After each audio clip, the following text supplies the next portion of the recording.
पीछे करना है वो सीधी वो उस साइड फेस धक्का मारना है। गाड़ी पर भाई सब हो जाएगा और आने दो।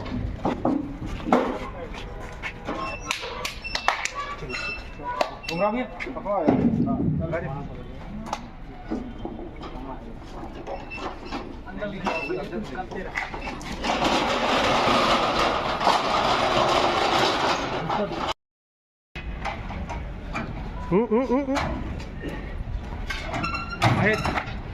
देखना भीड़ ना बढ़े यार जबरदस्ती की।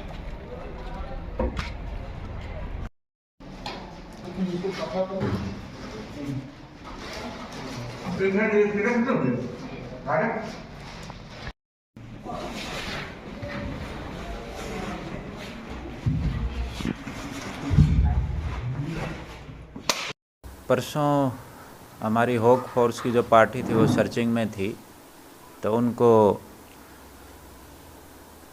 बेसिकली कल एक सूचना मिली कि नक्सलियों को कुछ लोग हैं जो राशन पानी पहुंचाने जा रहे हैं एक पर्टिकुलर जगह पे।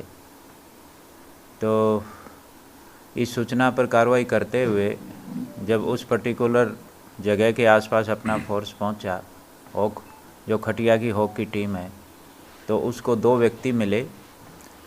2 व्यक्तियों से पूछताछ की गई तो उन्होंने एक्सेप्ट किया कि हाँ, हम नक्सलियों के लिए राशन लेके आए हैं। तो इसी सूचना पर कार्रवाई करते हुए जहाँ वो राशन लेने आने वाले थे वहीं पे हॉक फोर्स ने अपना एम्बुश लगाया उनके आने जाने वाले रास्तों पर, और कल दोपहर के बाद लगभग 18-20 नक्सली कुछ हथियारों के साथ थे, कुछ वर्दी में थे, कुछ बगैर, कुछ सिविल में थे। वो नक्सली वो सामान लेने आए और फिर जब नक्सली सामान लेने आए तो पुलिस ने उनको सरेंडर करने के लिए कहा। सरेंडर करने की बजाय उन्होंने पुलिस पे अंधाधुंध फायरिंग की। पुलिस ने भी सेल्फ डिफेंस में फायरिंग की। काफ़ी देर तक फायरिंग चलती रही। बाद में जब फायरिंग बंद हुई तो पुलिस को एक व्यक्ति गिरा हुआ दिखाई दिया।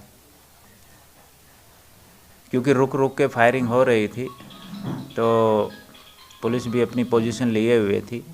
कल सर्चिंग नहीं हो पाई क्योंकि काफ़ी फिर अंधेरा होने लगा था। फिर आज सुबह जब सनलाइट के बाद फिर पुलिस ने दोबारा सर्चिंग की तो एक जो मृतक है उसे कुछ दूरी पर हमें 315 बोर की एक बंदूक मिली और घटनास्थल पे ही के आसपास ही जो राशन था जो नक्सली लेने आए थे वो राशन का एक बोरा और एक बैग मिला। क्योंकि 18-20 की संख्या में नक्सली रहे हैं तो हमने काफ़ी बड़े एरिया में अलग CRPF और हॉक की टीमें डाल के हम सर्चिंग कर रहे हैं। पुलिस की तरफ से लगभग 80 राउंड चले हैं। नक्सलियों की तरफ से लगभग 125 राउंड फायर उन्होंने किए हैं। तो काफ़ी संभावना है कि कोई इसमें नक्सलियों की तरफ से कुछ लोग और घायल हुए होंगे, इसलिए हम उस एरिया के उस हिसाब से सर्चिंग भी कर रहे हैं। नहीं, अभी जो मृतक है उसकी हम पहचान करने की कोशिश कर रहे हैं लेकिन अभी तक पहचान नहीं हुई है। हाँ, उसमें जैसा मैंने बताया कि पुलिस को सूचना मिली थी कि 2 लोग नक्सलियों को राशन सप्लाई करने की उनकी योजना है एक पर्टिकुलर जगह पे। तो फिर पुलिस ने आज सुबह उस जगह उस सूचना पर कार्रवाई करते हुए 2 लोगों को राउंड अप किया। तो उनसे वो उन्होंने फिर एक्सेप्ट भी किया। तो 2 लोगों को कस्टडी में लिया है जो नक्सलियों को राशन देने आए थे। नहीं, इससे टूरिस्ट को कोई नुकसान नहीं होगा। हाँ, क्योंकि नक्सलियों का मूवमेंट में इस एरिया अफेक्टेड एरिया है, उसमें कोई डाउट नहीं है। हाँ, लेकिन सैलानियों का जो घूमने का अपना एरिया है वो इस एरिया से अलग है। और वैसे भी पुलिस इस बात का बहुत ध्यान रखती है कि किसी भी व्यक्ति की सुरक्षा में कोई कमी ना रहे। ये KB डिवीज़न है, कान्हा भोरमदेव डिवीज़न। हाँ, जो कान्हा नेशनल पार्क में एक्टिव है। नहीं, देखो, ये तो जो आपका कान्हा नेशनल पार्क जो इनका विस्तार के तहत यहाँ पे 2015-16 में इन्होंने अपना KB डिवीज़न बनाया, जिसमें 3 एरिया कमेटी थी, बोडला एरिया कमेटी, भोरमदेव और आपकी खटिया मोचा। तो अगर हम बात करें तो 2015-16 में इन्होंने विस्तार के तहत ये एक नया डिवीज़न बनाया। फिर उसके बाद पुलिस, और ये नहीं है कि ये एज ए शेल्टर इसको यूज़ करते हैं, ये तो इनकी विस्तार की नीति का हिस्सा है। लेकिन पुलिस ने भी अपनी कार्रवाई जारी रखी।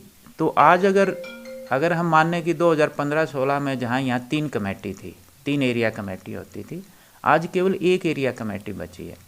पुलिस की कार्रवाई से कुछ नक्सली मारे गए, कुछ गिरफ्तार हुए, कुछ अपना दलम छोड़ के चले गए। तो आज के दिन केवल भोरमदेव एरिया कमेटी बची है। जो खटिया मोचा एरिया कमेटी थी वो 2019 में डिसबैंड हो गई। बोडला एरिया कमेटी आपकी 2020 में डिसबैंड हो गई। तो पहले जहाँ 3 एरिया कमेटी होती थी, अब वहाँ पे केवल 1 ही एरिया कमेटी है। तो हमने इनका एरिया काफ़ी श्रिंक कर दिया है। और क्या ये स्थानीय है सर, इनकी कोई पहचान? हाँ, इनकी पहचान हो गई है। ये स्थानीय लोग हैं। एक बटवार का रहने वाला है और एक यहाँ सोतिया का रहने वाला है। और दोनों ये व्यक्ति, एक का नाम संतोष है और एक दूसरे का नाम अशोक है। देख सकते हैं समाचारों में।